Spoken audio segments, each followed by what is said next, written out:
Updating this hour's top stories. A defiant message from Myanmar's ousted leader Aung San Suu Kyi. She says her NLD party will exist as long as the people exist. Those are her first comments since the military coup. Taiwan planning to extend its coronavirus alert as cases continue to increase. It's also facing growing pressure to accept vaccines from China. Plus, Japan opens its first COVID-19 mass vaccination centers to speed up rollout. It's grappling with a virus surge just 2 months before the Tokyo Games. While we return to the ongoing meeting of the World Health Assembly, the Assembly is stressing the urgency of ending the current COVID-19 pandemic and preventing the next one. Health ministers from 194 member states are attending the virtual meeting of the World Health Assembly. The WHO Director General is delivering his opening address right now. Let's listen in. Many patients recover and leave the hospital. What keeps me going is 2 words from them: thank you. Dr. Cătălin Denciu is an intensive care specialist in Romania. He was on duty in November last year, caring for patients with COVID-19 when a fire broke out in the hospital. 10 patients died in the fire. And in trying to save others, Dr. Denciu suffered third-degree burns to 40% of his body. Today, we will honor him with an award for his service, sacrifice, and example. These are just a few examples. There are millions more stories of courage, heartbreak, desperation, struggle, and triumph. For almost 18 months, health and care workers all over the world have stood in the breach between life and death. We will bring you all the highlights from Dr. Tedros's address in our later bulletins. Next, the COVID-19 death toll in India has passed 300,000 as the country battles a devastating infection surge. India is the third country after the United States and Brazil to pass that grim milestone. It has recorded more than 90,000 deaths this month alone. 220,000 fresh infections take India's total tally to more than 26.7 million. More than 4,400 people have lost their lives in the past 24 hours, the second highest daily death toll on record. Experts believe the actual toll is actually much higher, and that's because the majority of the country's 1.3 billion population live in rural areas where health facilities and record keeping are poor.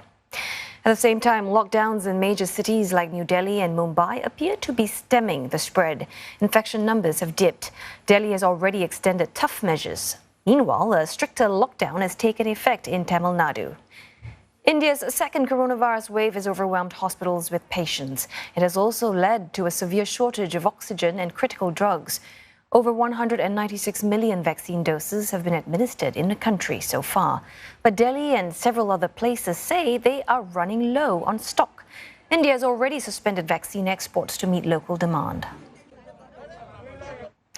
Exactly 510 days ago, China alerted the World Health Organization to a new cluster of mysterious pneumonia cases. The world has never been the same since. COVID-19 is testing humankind like never before. Economies and communities locked down, reopened and locked down again. Pandemic fatigue is slowly but surely setting in. Earlier, one expert explained what pandemic fatigue entails and what the phenomenon actually stands for.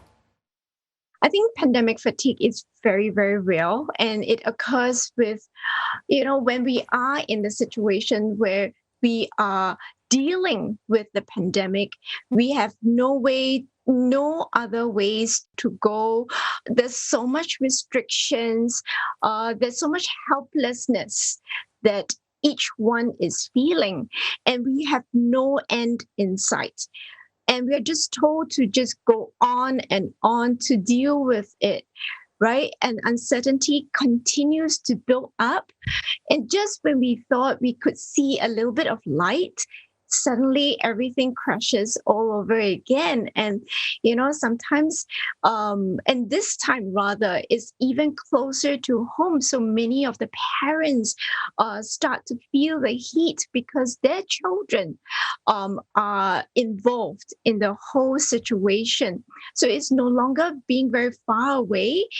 Something that you watch on the news is coming closer and closer to us. So we're so tired after 1 year trying to deal with it, and we can't break out of it.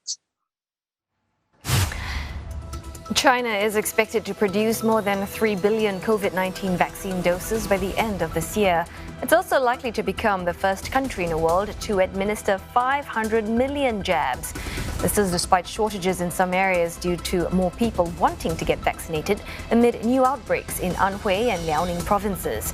The National Health Commission says China has administered about 497 million doses as of the weekend. That's more than the US, with 283 million doses.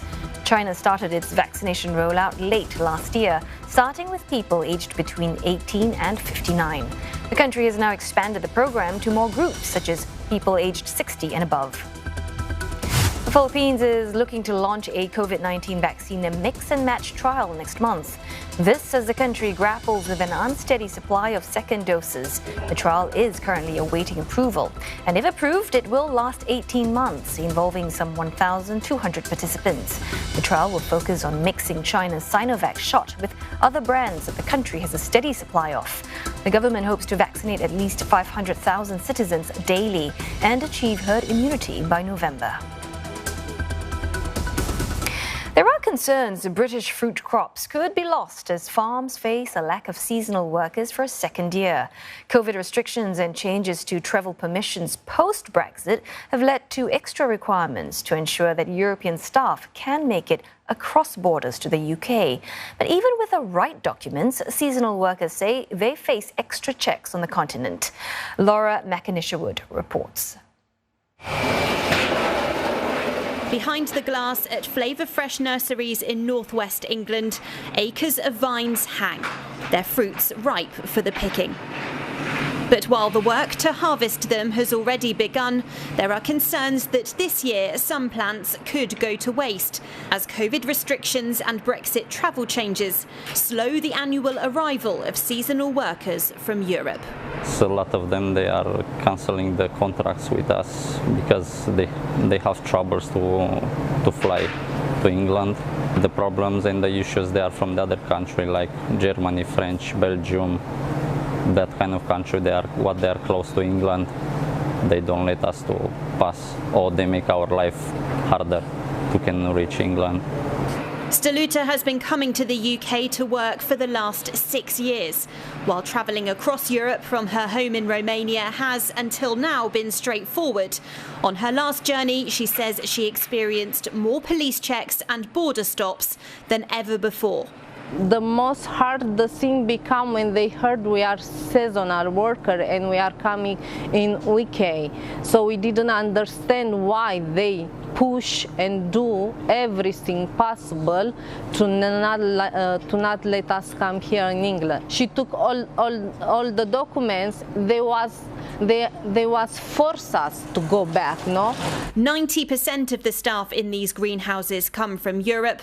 The business is 100% reliant on them to operate. While the government has increased the number of 6-month visas seasonal workers can apply for from 10,000 to 30,000 this year, there are still many vacancies here and across the UK. Around 70,000 seasonal workers are needed in the United Kingdom every year to deal with the sheer volume of crops that need picking. If the workforce doesn't meet that strength, then there are real concerns that fresh produce in greenhouses and fields across the nation could go to waste. Facing a similar shortage last year, the government launched the Pick for Britain campaign, a bid to hire Brits to fill the gaps. But after that failed to yield high staff numbers, officials are now looking to the National Farmers Union for guidance. These roles aren't easy. They require a lot of hard work and they aren't suited to everyone. So this year, the NFU is working with the Department for Work and Pensions and local job centres to try and attract the right candidates and identify the ones who had the